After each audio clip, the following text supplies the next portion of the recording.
Bienvenue dans un voyage émotionnel à travers le temps. Aujourd'hui, nous allons tourner les pages d'un été brûlant au Mexique en 1970, où l'Angleterre, alors championne du monde en titre, a écrit une épopée à la fois héroïque et tragique. À l'été 1970, l'équipe d'Angleterre surnommée les Trois Lions débarqua au Mexique auréolée de son titre de championne du monde. Sous le soleil de plomb d'Amérique centrale et l'altitude exigeante, elle amena avec elle une génération de joueurs considérés comme encore plus talentueux et complets que l'équipe championne de 1966. Fort d'un style de jeu défensif basé sur la contre-attaque, à la fois scientifique et courageux, les Anglais étaient attendus au tournant pour conserver la Coupe de la Déesse d'Or. Mais le football, comme la vie, réserve parfois des surprises cruelles. L'amère défaite 2-3 face à l'Allemagne de l'Ouest en quart de finale, après avoir mené 2-0, mit fin à une dynastie et brisa les espoirs de nombreux jeunes talents. Plus d'un demi-siècle s'est écoulé depuis cet été mexicain. Le temps a recouvert la pellicule en noir et blanc de poussière et a marqué la vie des héros d'antan des cicatrices du destin. Certains sont devenus milliardaires, d'autres ont vécu reclus et d'autres encore sont morts avec des regrets infinis. Écoutons maintenant les histoires vraies de ces jeunes garçons au-delà de la gloire du terrain de football.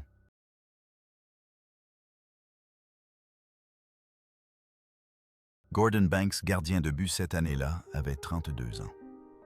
À Mexico 70, Banks était bien plus qu'un simple gardien. Il incarnait l'invincibilité. Son arrêt incroyable sur une tête de pelé en phase de groupe est encore considéré comme le plus grand arrêt du siècle. Un moment où les lois de la physique semblaient défier les réflexes humains. Son absence surprise lors du quart de finale fatidique, due à une intoxication alimentaire, est largement considérée comme la principale raison de la défaite de l'Angleterre. Loin des terrains, la vie de Gordon Banks est une histoire de détermination hors du commun.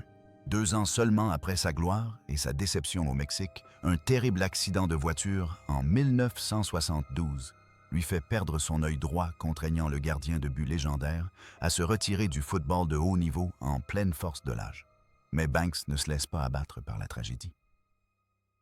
Il continue à jouer au football aux États-Unis avec un seul œil toujours aussi inspirant par son optimisme et son humilité. Il mène une vie simple, loin du tumulte, consacrant son temps à des œuvres caritatives et au soutien des malades du cancer. Il apparaît toujours avec un sourire bienveillant, sans jamais blâmer le destin de lui avoir pris ses yeux. Cependant, le parcours de cette légende a lui aussi dû s'interrompre. Le 12 février 2019, Gordon Banks s'est éteint paisiblement dans son sommeil, à l'âge de 81 ans après une longue lutte contre un cancer du rein. Sa disparition a plongé le monde du football dans le deuil, non seulement pour son talent exceptionnel, mais aussi pour la dignité et le respect dont il faisait preuve dans les cages.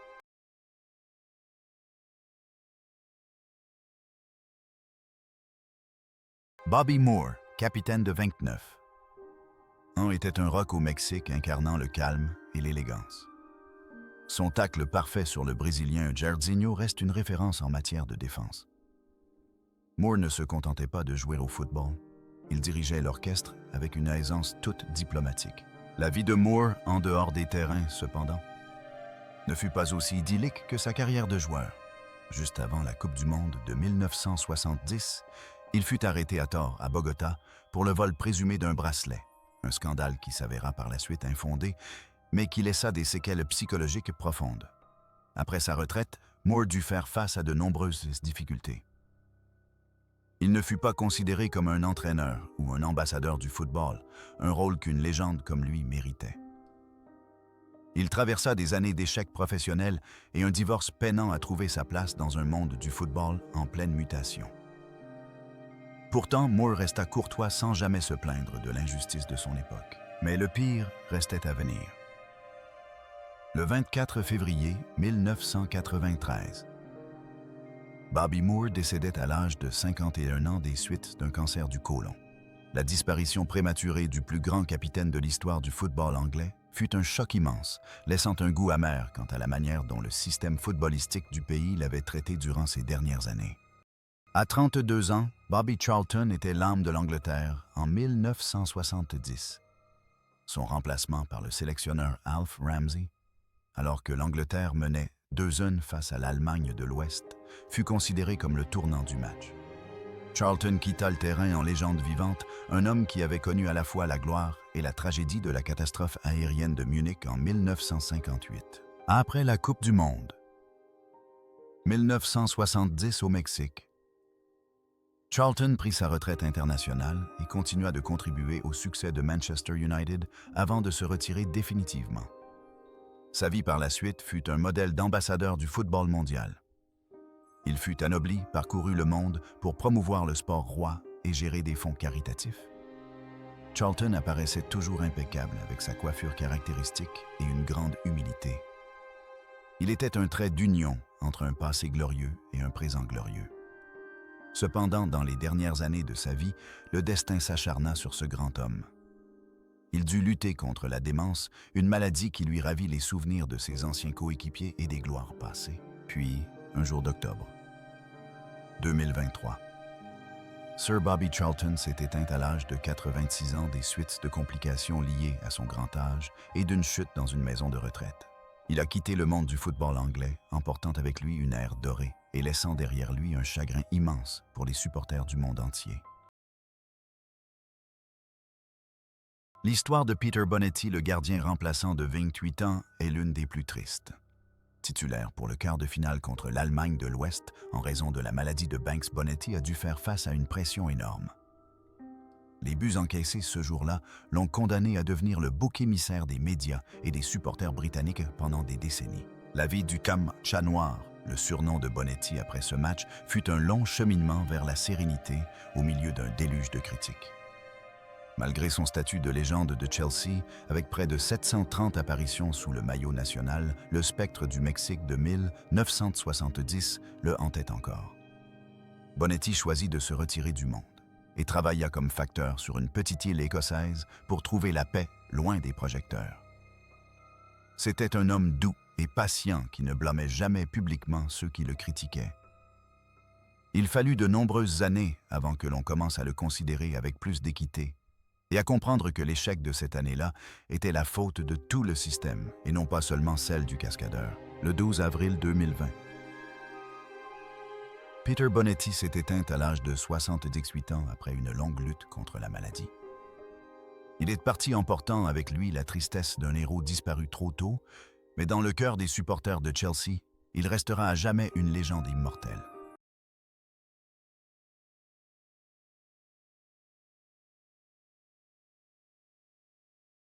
Jack Charlton, frère de Bobby Charlton.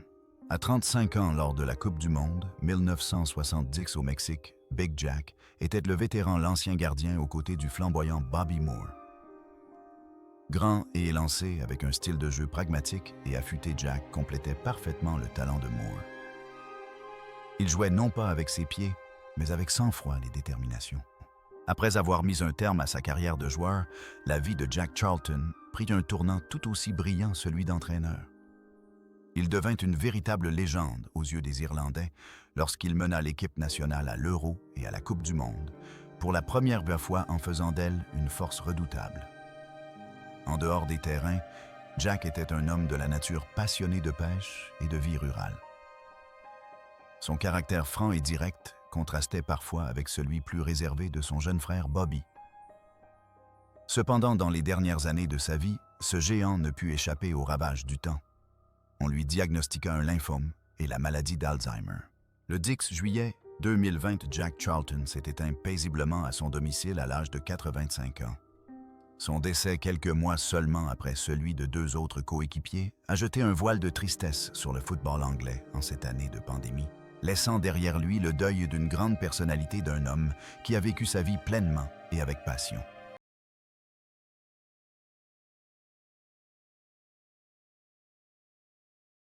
Jeff Astle, l'attaquant de 28 ans, entré en jeu en cours de match, est resté dans les mémoires pour son occasion manquée face au Brésil. Mais peu savent que son destin était scellé par son propre style de jeu. À West Bromwich Albion, Astle était vénéré comme le roi pour son jeu de tête exceptionnel. Mais après sa retraite, sa vie a peu à peu sombré dans les ténèbres de l'oubli et de la maladie.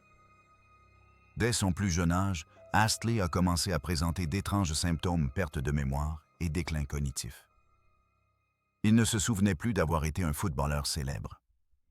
Sa famille a traversé des années douloureuses en voyant dépérir lentement leur mari et père autrefois si fort. Le 19 janvier 2002, Jeff Astle décède à l'âge de 59 ans.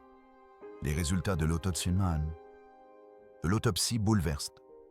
Le monde de son cerveau présentait des lésions graves comparables à celles d'un boxeur dues aux nombreux coups de tête portés contre des ballons de cuir lourd.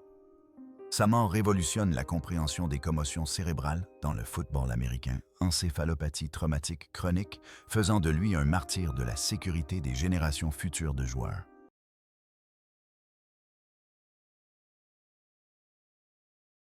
Enfin, parlons d'Alan Clark, l'attaquant de 23 ans qui a inscrit le seul but de la rencontre sur penalty lors de la victoire de l'Angleterre face à la Tchécoslovaquie en phase de groupe. Surnommé Sniffer, Clark possède un sens du placement redoutable et une capacité à conclure avec un sang-froid déstabilisant. Après ses années de gloire à Leeds United, Clark se consacra à l'entraînement avant de prendre sa retraite. Contrairement à nombre de ses coéquipiers décédés des suites d'une maladie ou d'un accident, Alan Clark eut la chance de vivre une vieillesse paisible.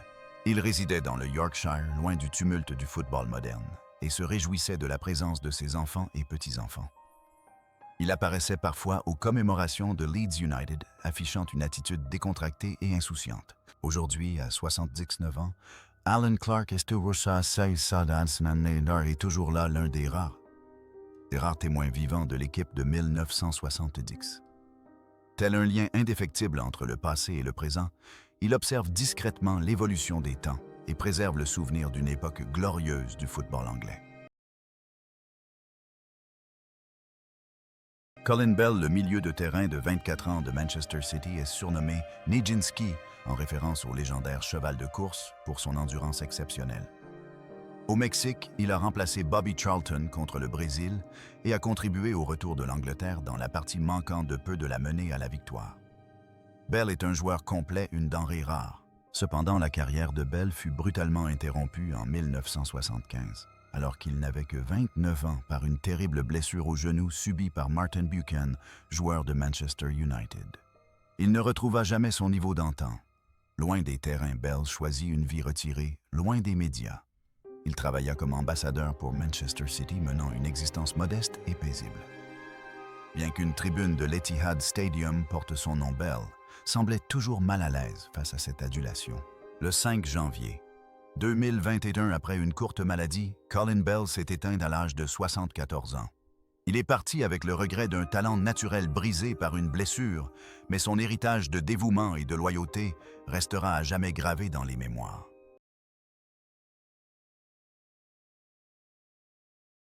Terry Cooper, arrière-gauche de 25 ans, fut l'une des plus grandes stars anglaises de la Coupe du Monde, 1970. Titulaire lors des 4 matchs, il impressionna par son infatigable activité offensive et défensive, ainsi que par sa technique individuelle exceptionnelle. Cooper redéfinit alors le rôle d'un latéral offensif. Après une brillante carrière de joueur à Leeds United, Cooper s'est tourné vers l'entraînement et a passé de longues périodes dans des clubs comme Bristol City et Exeter City. Footballeur passionné, il conserve une énergie intacte, quel que soit son poste. Discret dans sa vie privée, il est respecté pour son professionnalisme et sa franchise. Cependant, le 31 juillet 2021, Terry Cooper s'est éteint à l'âge de 77 ans. Son décès a prolongé la triste série de disparitions des légendes de Leeds et de l'Angleterre, lorsque la génération dorée de cette année-là a quitté ce monde les unes après les autres en peu de temps. Emlyn Hughes, un jeune homme de 22 ans débordant d'énergie, n'a pas participé à la Coupe du Monde. 1970 au Mexique, mais il en a tiré de précieux enseignements qui lui ont permis de devenir plus tard le capitaine légendaire de Liverpool. Surnommé Crazy Horse, Hughes était célèbre pour ses courses audacieuses et son optimisme inébranlable. Après sa retraite, Hughes est devenu une figure emblématique de la télévision britannique, notamment en tant que capitaine de l'équipe de l'émission A Question of Sport. Son sourire éclatant, sa voix tonitruante et ses chaleureuses étreintes sont devenues sa marque de fabrique. Il a mené une vie intense pleine de rire et a toujours apporté de la joie à son entourage. Mais le destin fut trop cruel envers cet homme si énergique. On découvrit qu'Emlyn Hughes était atteint d'une tumeur au cerveau et sa santé se détériora rapidement. Il s'éteignit le 9 novembre 2004 à seulement 57 ans. La disparition prématurée de Crazy Horse bouleversa l'Angleterre entière, qui pleurait un sourire éteint trop tôt.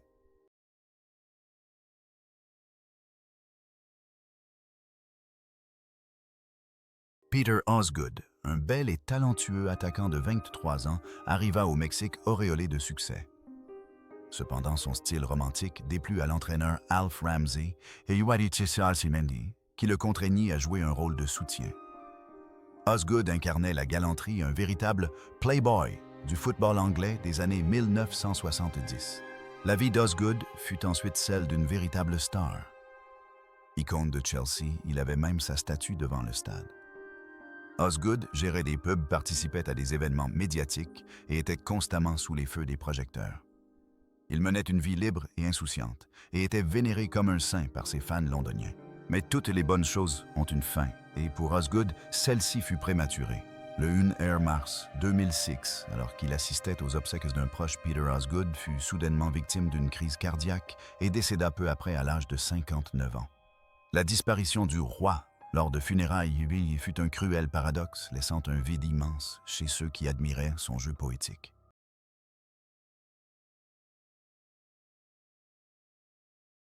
Norman Hunter, surnommé « Morde les jambes », était l'un des défenseurs les plus coriaces de l'histoire. Au Mexique, il entra en jeu en tant que remplaçant lors du quart de finale fatidique contre l'Allemagne de l'Ouest. Son hésitation avant l'égalisation allemande.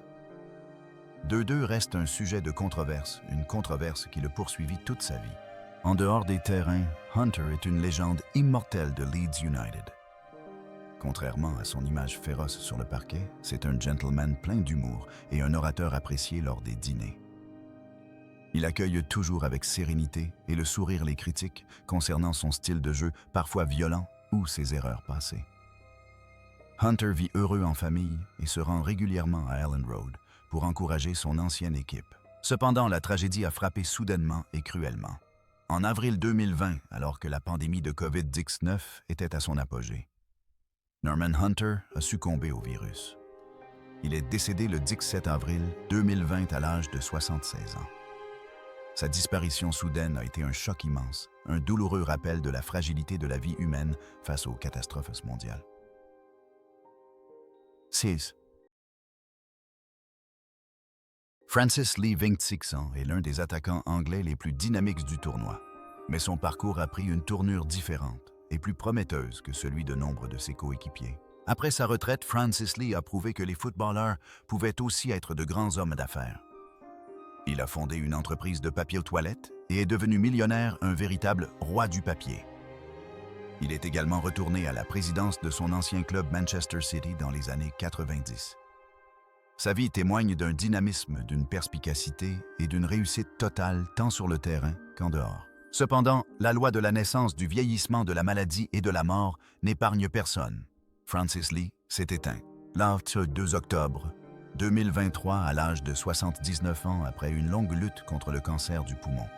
Il laisse derrière lui le souvenir d'un homme accompli qui a mené une vie riche et passionnante.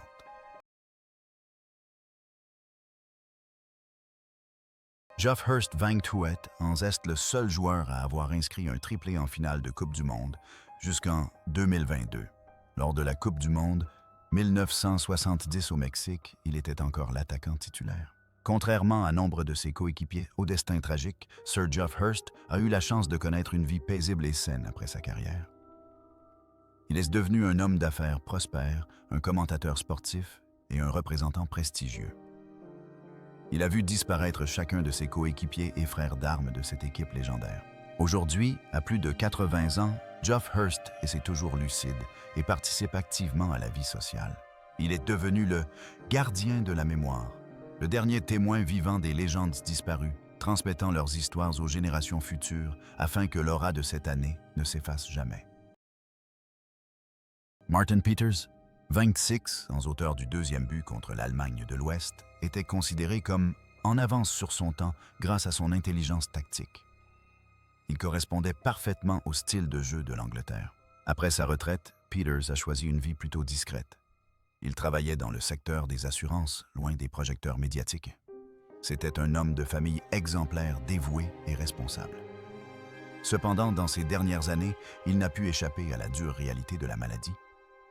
Peters a lutté en silence contre la maladie d'Alzheimer, oubliant peu à peu son passé glorieux. Le vignette est un décembre 2019. Martin Peters est décédé dans son sommeil à l'âge de 76 ans. Sa disparition ainsi que celle de ses camarades nous rappelle tristement la fragilité de la mémoire humaine, même celle de ceux qui ont marqué l'histoire. Alan Ball, le milieu de terrain de 25 ans, à la chevelure rousse flamboyante et aux chaussettes basques caractéristiques, est un véritable moteur pour l'équipe d'Angleterre.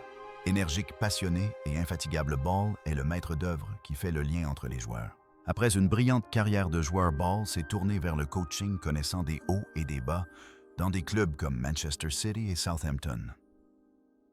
Sa vie personnelle était empreinte d'amour pour sa famille. Homme sensible, il chérissait les souvenirs du titre de champion de 1966 et l'amitié avec ses anciens coéquipiers. Ball était connu pour son dévouement à sa famille. Il aimait profondément sa femme et ses enfants et prenait grand soin de sa maison et de son jardin. Cependant, cette passion s'est éteinte brutalement et tragiquement. Le 25 avril 2007, Alan Ball décède chez lui victime d'une crise cardiaque alors qu'il tentait d'éteindre un petit incendie dans son jardin pour protéger ses chiens. Il s'est éteint à l'âge de 61 ans, une fin tragique, mais aussi le reflet fidèle de sa personnalité, toujours à se battre et à protéger ce qu'il aimait jusqu'à son dernier souffle.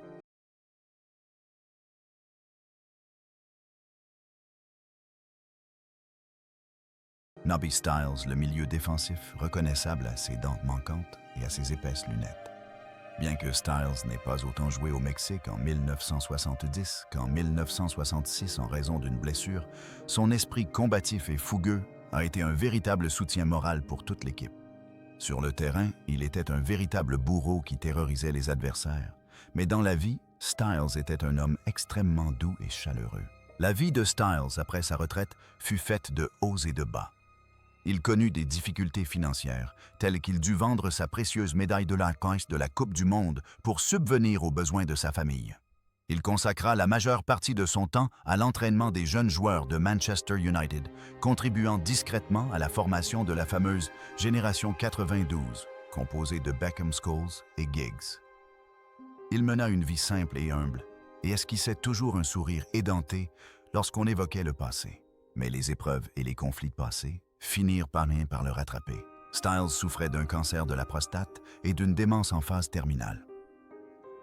Le 30 octobre 2020, Nobby Stiles s'est éteint à l'âge de 78 ans, entouré de sa famille. Il a ainsi mis fin à la vie d'un courageux guerrier qui a tout sacrifié jusqu'à sa santé pour la gloire de son pays.